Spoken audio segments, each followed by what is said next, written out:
জয় শ্রীরাম, জয় জয় শ্রীরাম। আরে আপনারা কি জয় শ্রীরাম শুনলে রেগে যায় এরকম কোন মানুষকে দেখেছেন কখনো? দেখেছেন? আমি তো দেখেছি। আপনাদের যিনি এই মুহূর্তে এই পঞ্চায়েতের যিনি কর্ণধার, আমাদের তৃণমূল কংগ্রেসের নেতা, এই পঞ্চায়েতের প্রধান, আমি যতদূর জানি তিনি জয় শ্রীরাম শুনলে রেগে যায়। এবার কেন রাগে সেই বিষয়ে আমার কাছে কোনো তথ্য নেই, যদিও আমরা একটা কথা ধরে নিতে পারি, বর্তমানে মমতা ব্যানার্জি বাংলার যেহেতু তিনি মুখ্যমন্ত্রী, তিনি যা বলবেন তৃণমূল কংগ্রেসের প্রত্যেকটা নেতাকে সেই কথাই শুনে চলতে হবে। তিনি যদি ভুল বলেন তাকে সেই ভুলটাকেই মেনে চলতে হবে, তিনি যদি সঠিকটাও বলেন সেটাকেই মেনে চলতে হবে। অর্থাৎ তাদের নিজস্ব কোনো ব্যক্তিত্ব নেই। আপনারা জানেন আজকে যে নির্বাচনী পথসভায় আমরা উপস্থিত হয়েছি, সেই নির্বাচনী পথসভা যে বিষয়কে কেন্দ্র করে আগামী 17 তারিখে বিধানসভা ভোট, সেই বিধানসভা ভোটে আমাদের প্রার্থী অসীম বিশ্বাস মহাশয় আপনাদের মধ্যে এতক্ষণ বক্তব্য দিচ্ছিলেন। আর আমাদের বিপরীতে কে রয়েছেন? প্রধান বিপরীতে রয়েছেন মাননীয় সমীর কুমার পোদ্দার মহাশয়। আমি দুটো ব্যক্তিকেই ব্যক্তিগতভাবে চিনি, আপনারাও হয়তো চেনেন, তাদের সম্পর্কে আপনারাও জানেন। আমি শুধু একটা দুটো তথ্য আপনাদেরকে দেব। তার আগে যারা আজকের এই প্রোগ্রামে উপস্থিত রয়েছেন, আমাদের মান্যবর বিভিন্ন স্তরের নেতা, বিশেষ করে আমার অত্যন্ত ব্যক্তিগতভাবে যাকে আমি খুব অনুসরণ করি, অনুকরণ করি, মাস্টার মশাই শঙ্কর সরকার মহাশয়, আমাদের এই সময় এক সময় তিনি সভাপতি ছিলেন, এবং এমন একটা টাইমে তিনি সভাপতি ছিলেন যখন মানুষ মনের মধ্যে বিজেপিকে রেখেছিল, কিন্তু সেটা বার করতো না। কেন বার করতো না? কারণ দুটো কারণ ছিল। এক, বার করলেই মার খেতে হবে, যে আপনি বিজেপি করেন মানুষের সামনে বললেই মারবে। অর্থাৎ এমন একটা রাজ্যে আমরা বসবাস করতাম যেখানে বিরোধী রাজনীতি দল করলেই মারবে, আপনার কোনো অপরাধ থাকা দরকার নেই। সেই সময় তিনি রাজনীতি করতেন। শঙ্করদা আমাদের প্রিয় দাদা, আমাদের দিদিরা রয়েছেন, দাদারা আমাদের যারা রয়েছেন, আমি সবাইকে, অনেকের সঙ্গে হয়তো ব্যক্তিগত আমার সম্পর্ক আছে, আর অনেকে হয়তো আমাকে প্রথমবার দেখছেন, তাই তো? যারা প্রথমবার দেখছেন তাদেরকে আমি একটু বেশি প্রণাম ভালোবাসা জানাচ্ছি, কারণ ফার্স্ট ইমপ্রেশনটা তো একটু ভালো হওয়া দরকার, তাই তো? জামাই প্রথমবার যখন বাড়িতে আসে তখন কেমন ব্যবস্থা থাকে তার জন্য? ভালো ব্যবস্থা থাকে তো? আমি তো নতুন এসছি আপনাদের কাছে, আর আমরা বাঙালি, আমরা আতিথেয়তাকে অত্যন্ত বেশি গুরুত্ব দিই, এবং বিশেষ করে যারা বাঙাল ওপার বাংলার লোক, তাই তো? আপনারা ম্যাক্সিমাম ওপার বাংলার লোক তো? আমি কিন্তু ওপার বাংলার লোক। ওপার বাংলা থেকে মুসলিমদের তাড়া খেয়ে আমার পূর্বপুরুষ এপার বাংলায় এসেছিল। আজকে ভাবা দরকার, ওপার বাংলা থেকে আমার পূর্বপুরুষ এপার বাংলায় এসেছিল কেন? ওপার বাংলায় শুধুমাত্র হিন্দু ধর্মের রীতি রেওয়াজ মেনে চলার জন্য সেখানে আমাদের উপরে অত্যাচার হয়েছে। একবার ভাবুন, ভারতবর্ষে এরকম কোন ঘটনা ঘটে? ভারতবর্ষে কোথাও এরকম আছে যে হিন্দুরা কোন সংখ্যালঘু মুসলিমদের উপর অত্যাচার করে কি? করে না। কারণ আমরা ভারতবর্ষে বসবাস করি, আর ভারতবর্ষের প্রধানমন্ত্রী নরেন্দ্র মোদীজি, যিনি সবসময় বলেন আমাদের উদ্দেশ্য সবকা সাথ সবকা বিশ্বাস আর সবকা বিকাশ। অর্থাৎ ভারতবর্ষে প্রত্যেকটা ধর্মের মানুষ একই সঙ্গে একইভাবে বসবাস করবে, তাদের মধ্যে ধর্মীয় ভাবে কোনো বিভেদ থাকবে না। আজকে ভাবুন, ভারতবর্ষে আমরা যে কথাটা চিৎকার করে বলতে পারি, গর্ব করে বলতে পারি, ওপার বাংলার মানুষ কিন্তু পারেনি। ওপার বাংলার মানুষ পারেনি বলে তাদেরকে যেটাকে আমরা বলি হোমল্যান্ড আমাদের, অর্থাৎ যেখানে আমরা জন্মগ্রহণ করি সেটা যদি অনেক ভেতরেও হয়, আমাদের প্রত্যেকের কিন্তু জন্মভিটার প্রতি একটা টান থাকে। আজকে সেই জায়গাতে দাঁড়িয়ে সেই ওপার বাংলা থেকে এপার বাংলায় আমরা এসেছি একটাই উদ্দেশ্য নিয়ে, যে এপার বাংলায় আমরা সবাই আমাদের নিজস্ব সম্মান, মান সম্মান বুঝিয়ে রেখে আমরা কাজ করব। আজকে সেই এপার বাংলায় এসে কি ভয়ঙ্কর একটা রাজনৈতিক পরিস্থিতির মধ্যে আমরা ঢুকেছি, একবার ভাবা দরকার। যে এপার বাংলায় আসার পরে ভারতবর্ষের অঙ্গভুক্ত হওয়ার পরে পশ্চিম বাংলায় যখন আমরা বসবাস করছি, সেই পশ্চিম বাংলায় নেত্রী মমতা ব্যানার্জির আমলে আমাদের বাচ্চারা, বাড়ির সন্তানরা যখন সরস্বতী পুজো করতে চাইছে, তখন তাদেরকে রাস্তা অবরোধ করতে হচ্ছে। এই কদিন আগেরকার ঘটনা, সরস্বতী পুজো করার সময় তাকে রাস্তা অবরোধ করতে হয়েছিল, সেটাই হচ্ছে একমাত্র তৃণমূল কংগ্রেসের কার্যক্রম ছিল। সেই জায়গায় দাঁড়িয়ে আমরা ভারতীয় জনতা পার্টি করি, আমরা গর্ব করে বলতে পারি যে ভারতীয় জনতা পার্টির সামনে কোনো ধর্ম নেই, ভারতীয় জনতা পার্টির সমস্ত ধর্মের মানুষকে নিয়ে চলে। এর মধ্যে আমরা দেখেছি আমাদের বিধানসভার বিভিন্ন জায়গাতে আমরা বহু জায়গাতে কার্যক্রম করি, যে ভারতবর্ষের একমাত্র রাজনৈতিক দল যারা কোনো ধর্মকে নিয়ে রাজনীতি করে না, শুধুমাত্র তাদের একটাই লক্ষ্য থাকে, আমরা সবার উন্নতি করবো, প্রত্যেকটা মানুষের ডেভেলপমেন্ট করবো। দিন পরেই আমরা সবাই জানি যে আমাদের বছরের শেষ উৎসব, আমরা সারা 12 মাসে 13 পার্বণ আমরা বলে জানি। সেই শেষ যে উৎসব আমাদের, সেই শেষ উৎসবের যে আমাদের আড়ম্বর চলছে, এখানে আমি খুব ভালো লাগলো এরকম একটা জায়গাতে রাজনৈতিক কর্মসূচি করার। কারণ আপনারা হয়তো ভেবে লজ্জা পাবেন যে পশ্চিমবঙ্গের যারা শাসক দল, এই তৃণমূল কংগ্রেস, এই তৃণমূল কংগ্রেসের নেতা হতে গেলে ভেতরে একরকম ভাষা থাকে, বাইরে আর একরকম ভাষা থাকে, জানেন তো। আজকে বিজেপি করি বলে আপনারা একটু দয়া করে শুনবেন যে আমরা বিজেপি করি যে কোনো মঞ্চে আমরা জয় শ্রীরাম বলতে পারি, যারা আমরা মতুয়া তারা হরিবোল বলতে পারি, বা যারা কৃষ্ণ ভক্ত তারা আমরা হরে কৃষ্ণ বলতে পারি, যা যে যে ধর্মের মানুষ সেই ধর্মের ভাষা আমরা বলতে পারি। এবং যারা মুসলিম ধর্মের মানুষ আমাদের দলে বহু আছেন, তারা তাদের মতন করে তাদের আল্লাহর নাম নিতে পারে। কিন্তু একমাত্র রাজনৈতিক দল আছে তৃণমূল কংগ্রেস, যে দল করলে আপনার ভেতরে রাখতে হবে সমস্ত ধর্ম। অর্থাৎ আপনি যদি হিন্দু হন, আপনার কোনো হিন্দু কালচার আপনি দেখাতে পারবেন না, হিন্দু কালচার আপনি দেখাতে পারবেন না। তার কারণ আপনি যদি তৃণমূল কংগ্রেস হয়ে হিন্দু কালচার দেখাতে চান, তাহলে মানুষ ভাববে আপনি বিজেপি হয়ে গেছেন। আরে ভাবুন কি যন্ত্রণা তৃণমূল কংগ্রেসের নেতাদেরকে। তাই আপনাদেরকে বলি, যারা বিজেপি করেন তারা অত্যন্ত গর্বিত বোধ করবেন যে আমরা এমন একটা রাজনৈতিক দলের সঙ্গে যুক্ত, যে রাজনৈতিক দল করতে গেলে আমাদের ধর্মকে বিসর্জন দেওয়ার কোনো প্রশ্ন নেই। আমরা যে যে ধর্মের মানুষ, আমরা সেই ধর্ম গর্বের সঙ্গে আমরা পালন করতে পারি। তাই আমরা ভারতীয় জনতা পার্টি, বারবার আমরা সমস্ত জায়গাতে বলি, ভারতীয় জনতা পার্টি করতে গেলে আমাদের কি হয়, নরেন্দ্র মোদীজি আমাদের বলেছেন তার 56 ইঞ্চি সিনা। সত্যি ভারতীয় জনতা পার্টি করতে গেলে আমাদের অনেক বেশি আত্মবিশ্বাস লাগে। তো যাই হোক, আগামী 17 তারিখে আমাদের নির্বাচন। এই নির্বাচনের প্রাক মুহূর্তে দাঁড়িয়ে আমি গ্রামবাসীদেরকে জানাতে চাই যে আপনারা দেখুন যে হিজুলি পঞ্চায়েতের মধ্যে আপনারা উপস্থিত, এই হিজুলি পঞ্চায়েতের প্রত্যেকটা বুথে একটা মাত্র বুথ বাদ দিয়ে, কেন সেটা আপনারা নিজেরাও জানেন, প্রত্যেকটা বুথে আমরা বিজেপির লিড পেয়েছিলাম। 2019-এর লোকসভা নির্বাচনে আমি ব্যক্তিগতভাবে আপনাদের প্রত্যেককে আমি স্যালিউট জানাই যে আপনারা 2019-এর নির্বাচনে যে সিদ্ধান্তটা নিয়েছিলেন তৃণমূল কংগ্রেসকে তাড়ানোর। তার কারণ তৃণমূল কংগ্রেস বাংলায় ক্ষমতায় আসার পরে কাদের বিকাশ ঘটেছে। আজকে রাস্তাঘাট থেকে আমি ভাবছি, তারা যখন মাইকে ভাষণ দিচ্ছে, বলছে আমরা প্রত্যেকটা জায়গাতে উন্নয়ন করেছি। সেই উন্নয়ন কেমন উন্নয়ন? সেই উন্নয়ন নাকি রাস্তায় দাঁড়িয়ে থাকা। আমি রাস্তায় দাঁড়িয়ে থাকা রাস্তাটা দেখছি, এখনো পর্যন্ত পিচ পড়েনি। এই উন্নয়ন করেছে তৃণমূল কংগ্রেস। কিন্তু সত্যিকারের উন্নয়ন যদি দেখতে হয়, কোথায় যাওয়া লাগবে? সত্যিকারের উন্নয়ন দেখতে গেলে কোথায় যেতে হবে? চলে যান আপনি তৃণমূল কংগ্রেসের কোন মেম্বারের বাড়িতে, চলে যান তৃণমূল কংগ্রেসের কোন বুথ সভাপতির বাড়িতে, চলে যান তৃণমূল কংগ্রেসের অঞ্চল সভাপতি, পঞ্চায়েতের প্রধানের বাড়িতে উন্নয়ন দেখতে পারবেন।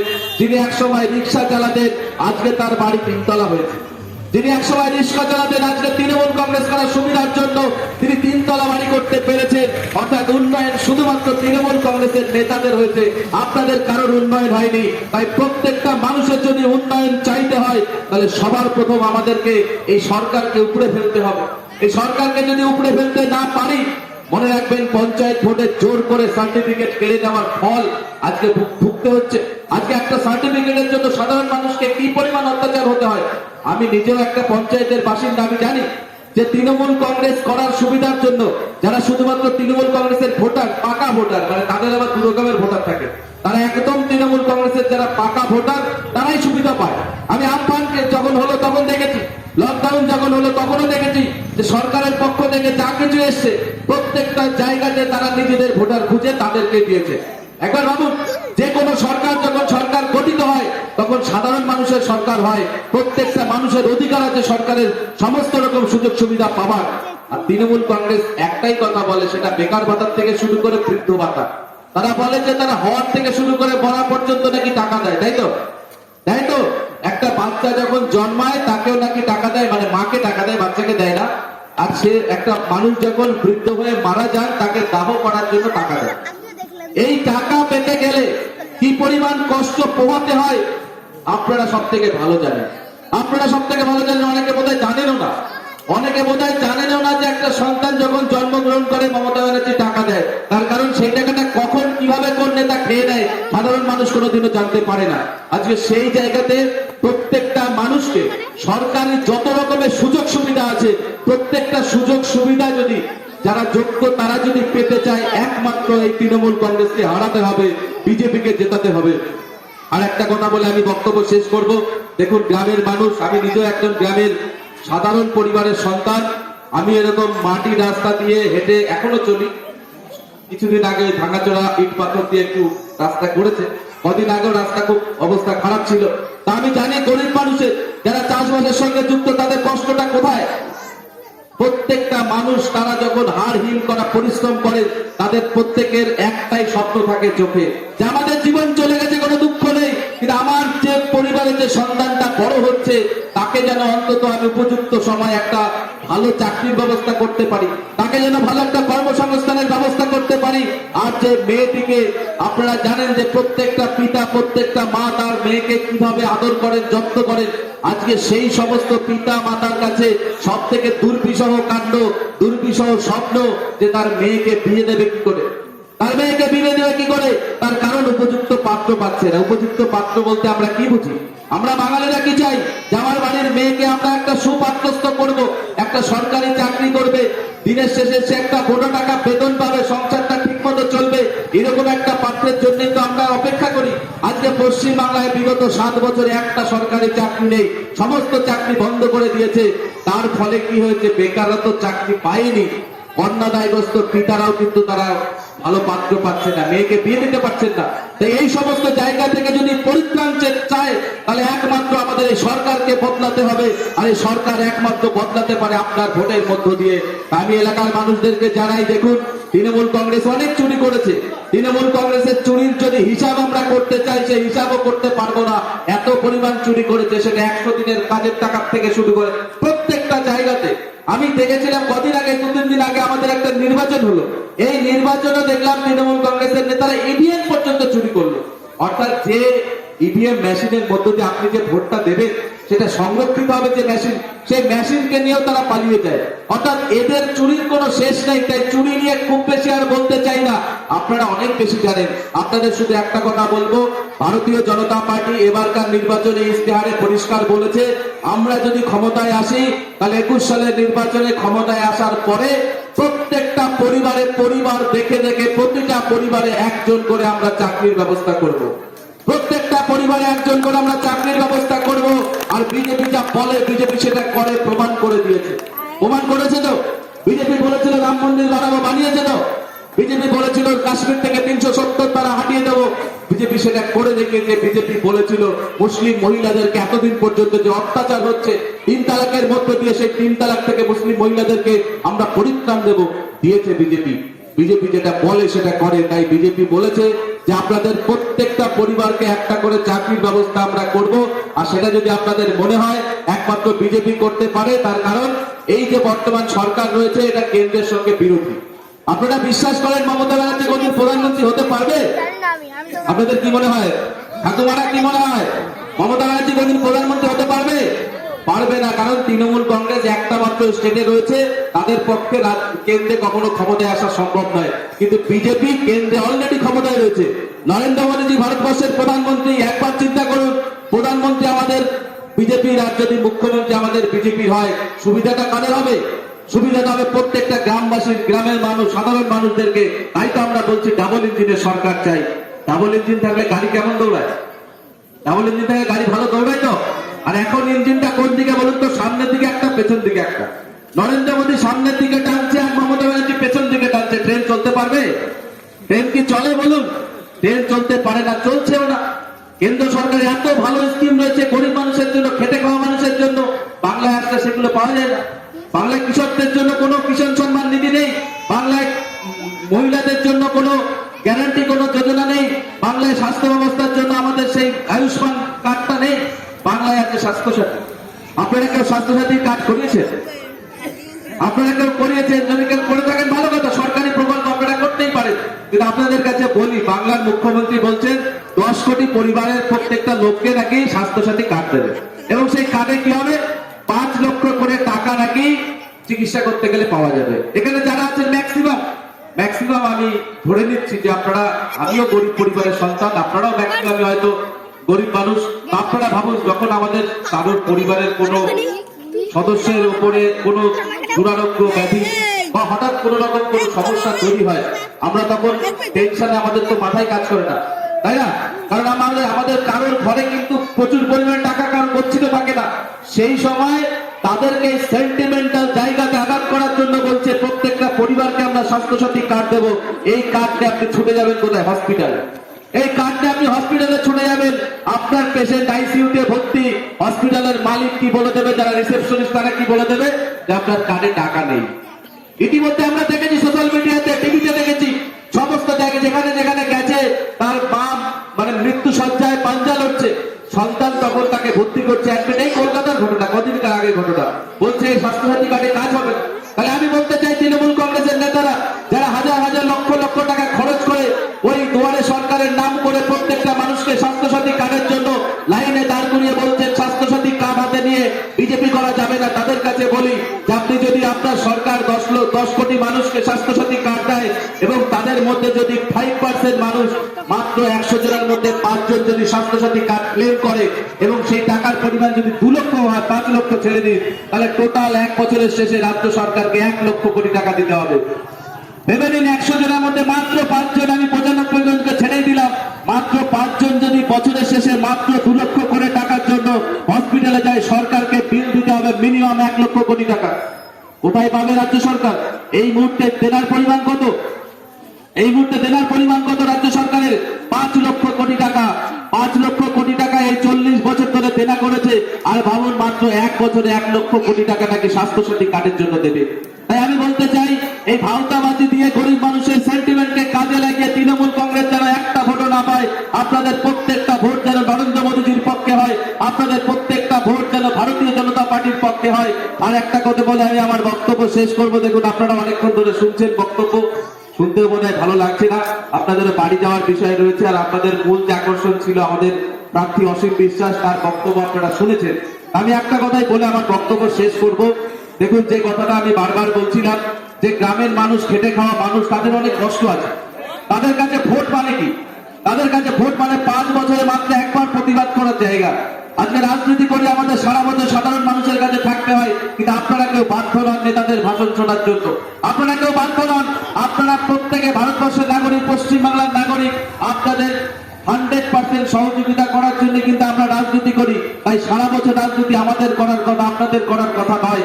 আপনাদের একমাত্র একদিন চিন্তা ভাবনা করতে হবে, সেটা হচ্ছে ভোটের দিন। তাই সেই ভোটটা আসছে, ভোটের দিন আপনারা সঠিকভাবে সঠিক সিদ্ধান্ত সঠিক সময় নেবেন। তার কারণ এবার যদি আপনারা ভুল করে কোনো কারণে, কারণ তৃণমূল কংগ্রেস এখন বিভিন্ন রকমের, আমাদের যিনি বিধায়ক তিনি একটা বই ছাপিয়েছেন, আপনারা কেউ দেখেছেন? তার 10 বছরের উন্নয়নের খতিয়ানের একটা বই ছাপিয়েছেন, তার মধ্যে লিস্ট করা আছে এখানে এত টাকা, এখানে এত টাকা। হয়তো আমি জানি না, দেখলে হয়তো আপনারা জানবেন এই রাস্তার জন্য হয়তো কোনো সময় 10 লক্ষ টাকার কাজ হয়ে গেছে, হয়তো এই রাস্তা ড্রেন করার জন্য 50 লক্ষ টাকার কাজ হয়ে গেছে। অর্থাৎ এইভাবে উন্নয়নের খতিয়ান ভুলভাল দিয়ে তিনি মানুষকে ভোট চাইতে এসেছেন। তাই বলতে চাই, যে এলাকার মানুষ যারা এতদিন পর্যন্ত নিজেদেরকে নির্যাতিত ভাবছেন, যাদের ভাবছেন যে আমাদের যতটা দরকার ছিল ততটা আমরা পাইনি, তার কারণ পশ্চিমবাংলায় এতদিন পর্যন্ত সিপিএম এমন একটা কালচার আপনাদের মধ্যে নিয়ে এসেছে যে রাজনীতি না করলে আপনি কোনো সুযোগ সুবিধা পাবেন না। আমি দেখেছি, ব্যক্তিগতভাবে দেখেছি, বন্যায় বাড়ি গ্রামের পর গ্রাম ডুবে গেছে 2000 সালে। আপনাদের কারো মনে আছে? 2000 সালে এই এলাকায় অনেক জায়গাতে, আমরা যেখানে বসবাস করি ওখানে তো ম্যাক্সিমাম গ্রামের পর গ্রাম ডুবে গেছিল। সেখানে ডুবে যাওয়ার পরে দেখে দেখে, ঘর দেখে দেখে, কে কে তখন সিপিএম করতো তাদেরকে টাকা দিয়েছে, যারা সিপিএম করতো না তাদেরকে টাকা দেয়নি। অর্থাৎ সেই যে সিপিএম এর কালচারটা যে রাজ্যের যারা শাসক দলের যারা সদস্য তাদেরকে দেখে দেখে সরকারি সুযোগ সুবিধা দেওয়া, সেইটাকে যদি আপনাদের চিরকালীন বন্ধ করতে হয়, যে আমি বলতে চাই যে আমাদের বিধায়ক যদি আপনারা নির্বাচিত করেন, দায়িত্ব সহকারে বলতে পারি, যতদিন পর্যন্ত আমাদের বিধায়ক নির্বাচিত না হচ্ছে ততদিন পর্যন্ত তিনি বিজেপির নেতা। যেদিন তিনি বিধায়ক হিসেবে নির্বাচিত হবে তিনি সেদিন থেকে প্রত্যেকটা মানুষের নেতা হবে, তিনি বিজেপির নেতা হবে, তৃণমূল কংগ্রেসের নেতা হবে, সাধারণ মানুষের নেতা হবে, হিন্দুদের নেতা, মুসলিমদের নেতা। তার কারণ বিধায়কের কোনো রাজনৈতিক পরিচয় থাকে না, তার একটাই তিনি জনপ্রতিনিধি। তাই এই ব্যবস্থাটা একমাত্র ভারতীয় জনতা পার্টি করতে পারে। আপনাদের সবার কাছে আমি আহ্বান জানাবো, আপনারা আসুন 17 তারিখে সকাল সকাল আপনারা বুথ কেন্দ্রে যান, একটাই সিম্বল আপনারা দেখবেন, বাকি সমস্ত সিম্বল ভুলে যান। তার কারণ আমাদের যিনি প্রতীক, আমাদের যিনি প্রার্থী তিনি 1 নম্বরে আছেন, আর 1 নম্বরে যিনি থাকেন তিনি বরাবর কি হন, ফার্স্টে হন। আমরা মিনিমাম এই কেন্দ্র থেকে মিনিমাম 50 থেকে 60,000 ভোটে জিততে চলেছি। আপনাদেরকে অগ্রিম শুভেচ্ছা জানালাম। যারা আজকে খেলার ডাক দিয়েছে তাদেরকে আমরা বলি, তোমরা কত খেলতে পারো 2 তারিখের পরে এসো, তোমরা কত খেলতে পারো 2 তারিখের পরে এসো। তোমরা যে ভাষায় খেলবে আমরা সেই ভাষায় খেলবো। সবাই ভালো থাকুন। জয় হিন্দ, বন্দে মাতরম।